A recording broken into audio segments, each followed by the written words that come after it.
બાપા નવગણ કૂવો સડીને તો ફીણ આવી ગયા મને તો.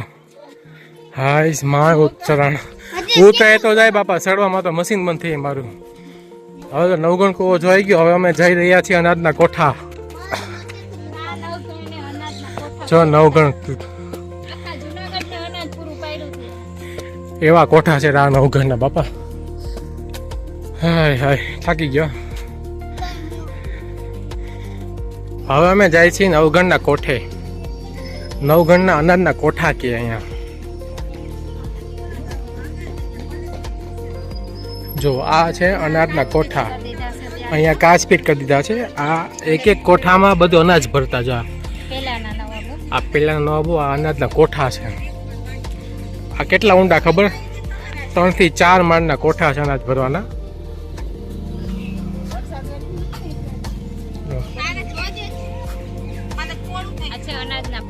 કેટલા કોઠા છે? 1 2 3 4 5 6 7 8 9 10 11 12 13 14 ને 15 કોઠા છે. કેટલા ઊંડા હશે કોઠા?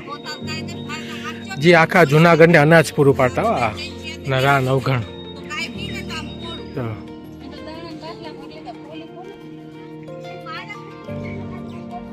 મિત્રો મારી ચેનલને લાઈક કરો, શેર કરો, સબસ્ક્રાઈબ કરવાનું ભૂલતા નહીં. ને આખો જુનાગઢનો ઉપરકોટનો વિડીયો છે એ જોવાનું ભૂલતા નહીં. તમને બધી વસ્તુ મેં કવર કરી લીધી છે વિડીયોમાં, તો જોજો, મજા આવશે મિત્રો. તમે જુનાગઢ આવ્યા એવું જ લાગશે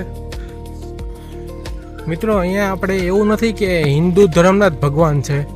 જો આ મુસલમાનની દરગાહ પણ છે. હજરત લાલ શહેજાદા બાપુ છે ને મિત્રો. એટલે એવું નથી, પીર ફકીર પણ ગિરનારમાં છે જ, કે ખાલી આપણા દેવી દેવતા જ નથી, બધા ઈષ્ટ દેવતા અહીંયા વસે છે ગિરનારની અંદર. ગિરનાર તો બાપા મોક્ષનું એક પ્રતિક કહેવાય છે ને મિત્રો.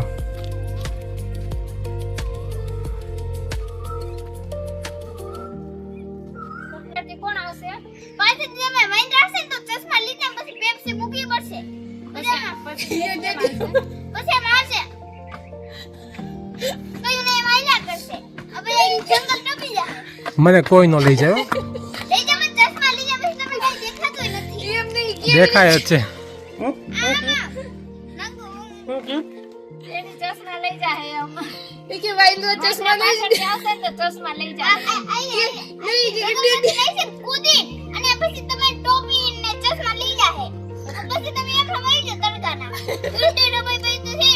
મારા પાસે 2 ચશ્મા છે.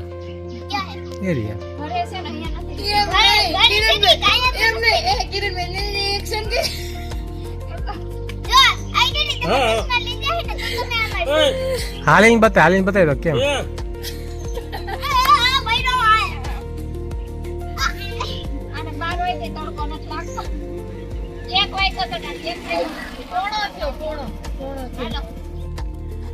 જો મિત્ર આ શું છે ખબર તમને આવડવા?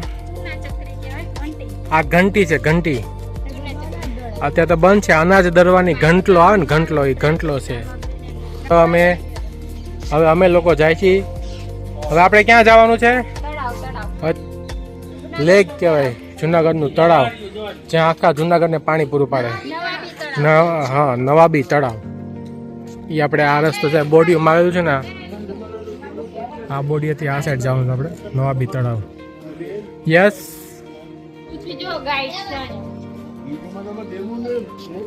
જો અહીંયા કંઈક બતાવે છે.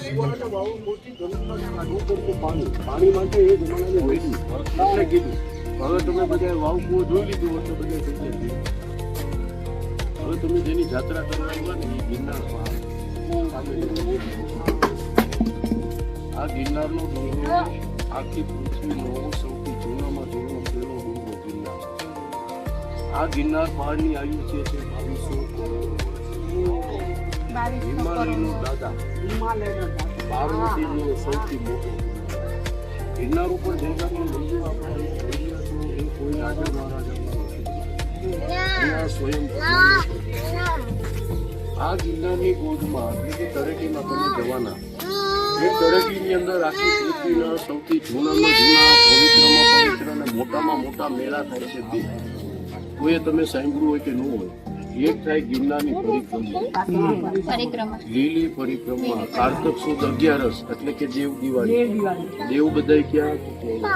જંગલમાં કોઈ ગિરનારને ફરે 4 દિવસ. 4 દિવસ લોકો ફરે. પછી બીજો ભરાય અહીંયા એક મેળો, શિવરાત્રીનો મેળો, ભવનાથનો. આ 4 દિવસનો મેળો, 4 દિવસની પરિક્રમા. અહીંયા કેટલું માણસ આવે? 25 થી 30 લાખ. ખવડાવવા ક્યાં, પુરાવા ક્યાં?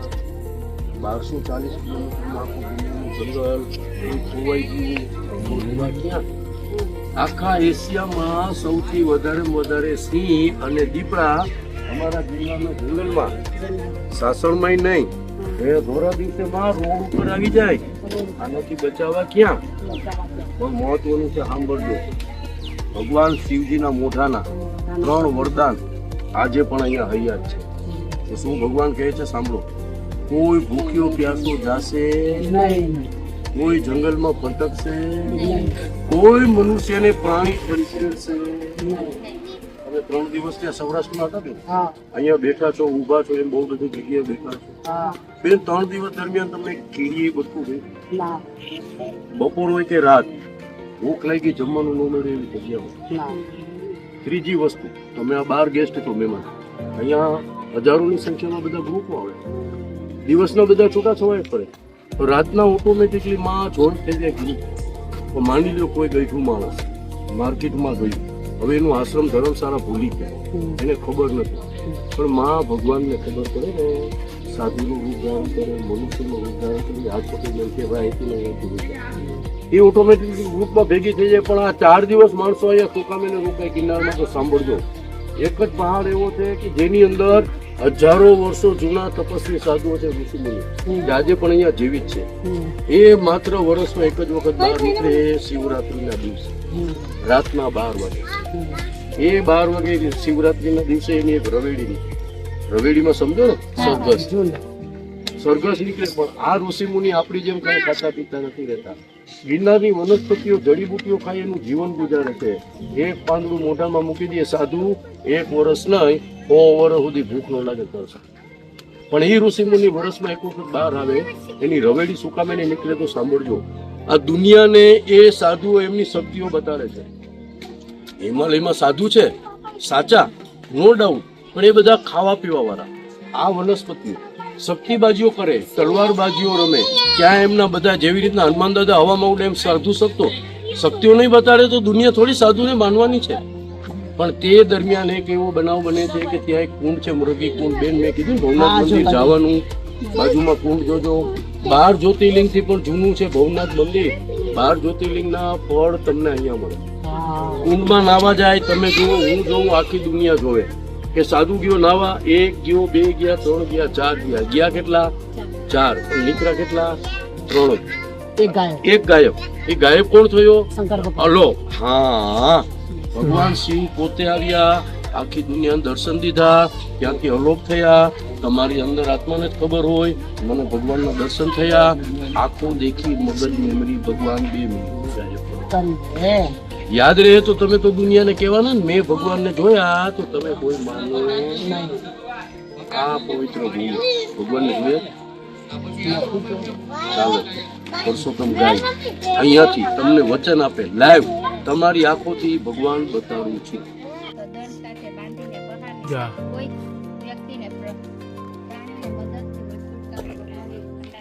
જો નજીકથી બતાવો તમને. આ પથ્થર ગોળ ગોળ ફેરવવાનો, આમાં અનાજ નાખવાનું, એટલે દળાતું જાય એમ ફરતી બાજુ. જા આ જૂના જમાનાની ચક્કી, આ નવગણની ચક્કી કે, આ નવગણની ચક્કી.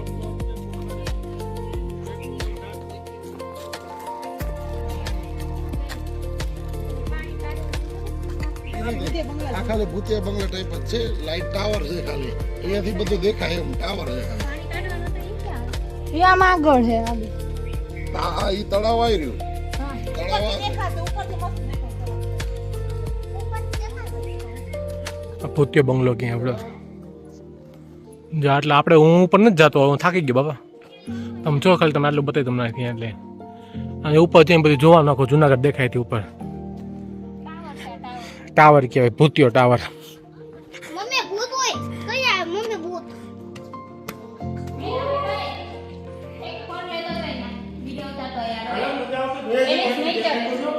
હું ચડવા લાવો જાઓ આલ્યો લાવો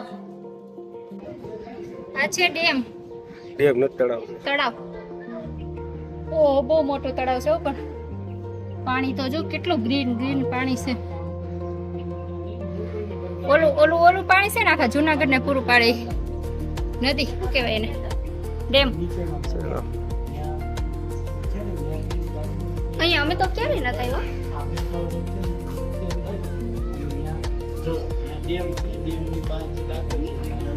ઓલા સર ઓલા બેઠા છે જોઈ લો અહીંયા રવિ ડેરી અહીંયા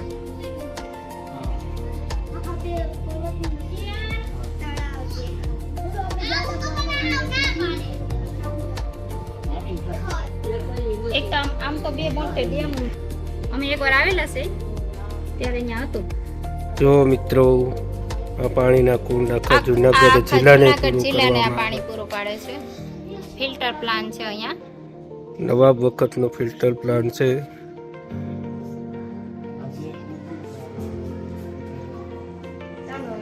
આ ટાવર છે આખો, આખો ટાવર છે આખું જુનાગઢ દેખાય આખું જુનાગઢ ગિરનાર.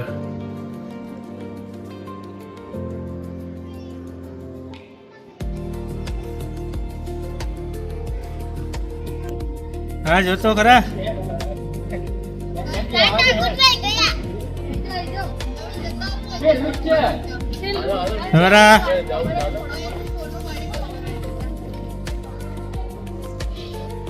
જો અમારા એલિસભાઈ થાકી ગયા છે, સવેરા થાકી ગઈ છે, અમારા કિયાનભાઈ થાકી ગયા છે.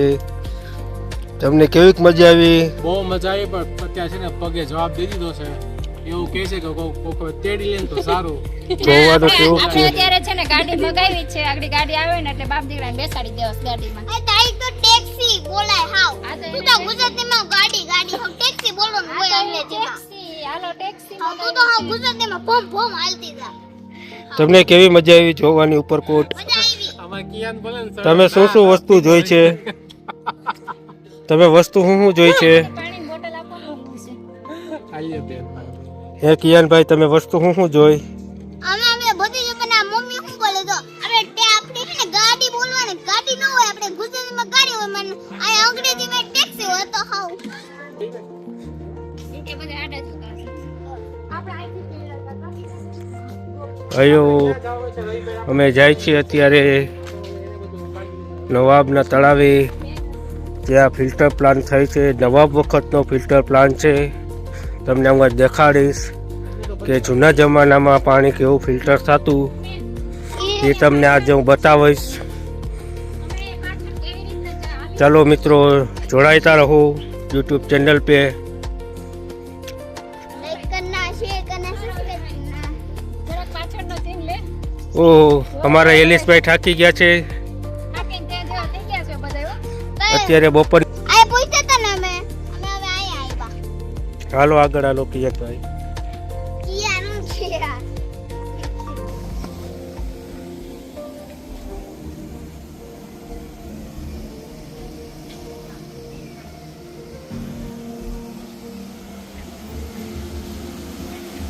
તો રિસાયકલ પાણી થાય છે, ફિલ્ટર પ્લાન્ટ નવાબ વખતનો છે.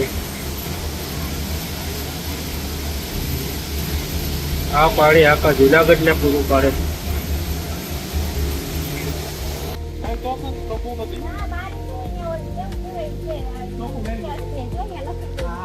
જાશું જાશું આપણે પેલા અહીંયા જતા આવીએ. લાઈન ઉપર ચડવાની મનાઈ છે.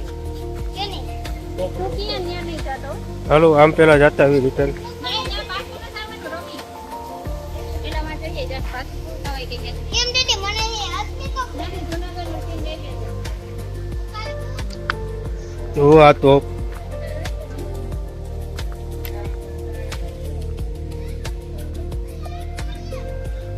તોપનું નામ છે કડનાળ તોપ ઉપરકોટ.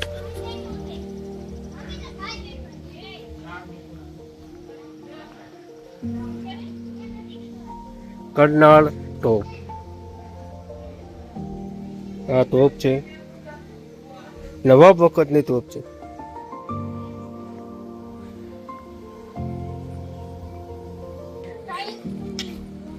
તો ગાઈસ તો જો મિત્રો,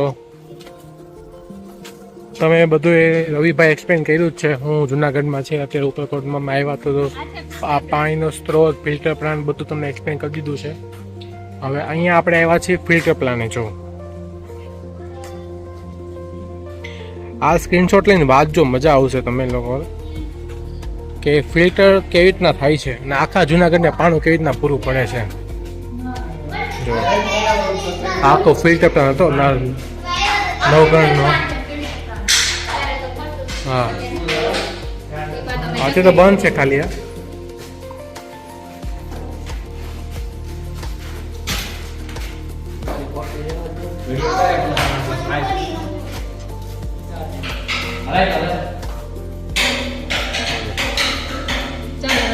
આ મિત્રો, જો આ છે એક્ઝિટ ગેટ. તો આખું ઉપરકોટની સફર મેં તમને કરાવી દીધી છે વિડીયોમાં, બરોબર. જેટલું કવર થાય એમ એટલું કવર કરી લીધું છે અમે લોકોએ. તો બ્લોગ જોવાનું ભૂલતા નહીં અને સ્કીપ પણ નહીં કરતા. જો સ્કીપ કરશો તો તમે અડધી વસ્તુ મિસ કરી જશો. તો જો, અને અહીંથી આખો ઉપરકોટ લઈને આ છેલ્લે એક્ઝિટ ગેટ છે, જે આપણે એન્ટ્રન્સથી ચાલુ કર્યું ટિકિટ બારીથી. આ એનો છેલ્લો ટોચ. અહીંથી આપણે હવે નીકળી જવાનું બહાર, સીધું ઘરે. ટોટલ તમે 3 થી 4 કલાકમાં આખો ઉપરકોટની સફર પૂરી કરી શકો. અહીંયાથી ગેટેથી લેશું ચાલો. તો તમને લોકોને મજા આવી ઉપરકોટમાં? બહુ મજા આવી. કિયાન, તને? મને જોરદાર મજા આવી. તો મિત્રો, ચેનલને શું કરવાનું છે? Like share subscribe. ચેનલને શું કરવાનું? Like share subscribe. ચાલો બધાને ટાટા કહી દો. ટાટા. બ્લોગ જોવાનું ભૂલતા નહીં અને તમારા મિત્રોને શેર કરજો. Bye bye. તો જો આ છે ઉપરકોટનો. આ છે આખી સફારી ઉપરકોટની, જે તમને અહીંયા બતાવી અમે. જે આટલા સ્થળ અહીંયા આવેલા છે. આટલા સ્થળ તો આમાં જ બતાવેલા છે, તો પણ મેં કરશો ને એટલે બધા બતાવશું. ઓય